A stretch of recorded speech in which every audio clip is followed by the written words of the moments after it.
डाग लागण्याची या कामाला शक्यता वर्तवली जाऊ शकते। निवडणुकीमध्ये आता याचा परिणाम कसे होतात हे सुद्धा पाहणं महत्त्वाचं ठरणार आहे। धन्यवाद तू दिलेल्या सविस्तर माहितीबद्दल।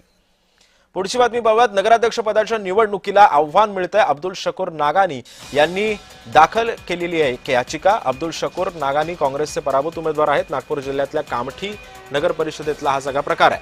नगराध्यक्ष अजय अग्रवाल यांच्यासह 14 उमेदवारांना नोटीस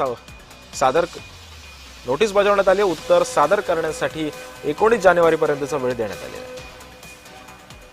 आणि या संदर्भामध्ये अधिक माहिती जाणून घेऊयात। माझा सहकारी तेजस मोहतुरे सध्या आपल्या सोबत आहे। तेजस, अगदी खरं आहे। नागपूर जिल्ह्यातील कामठी नगर परिषद नगराध्यक्ष पदाच्या निवडणुकीला आव्हान जे आहे ते काँग्रेसचे पराभूत उमेदवार आणि अब्दुल शकूर नागानी यांनी दिलेलं आहे। या संदर्भात त्यांनी याचिका सुद्धा दाखल केलेली आहे।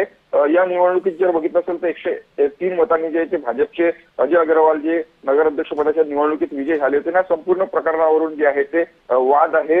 एकूण मतदान आणि ईव्हीएम मधील मतदानामध्ये जर बघितलं तर फरक असल्याचे या निवडणूक रद्द करण्याची मागणी अजय शकूर नागानी केली होती।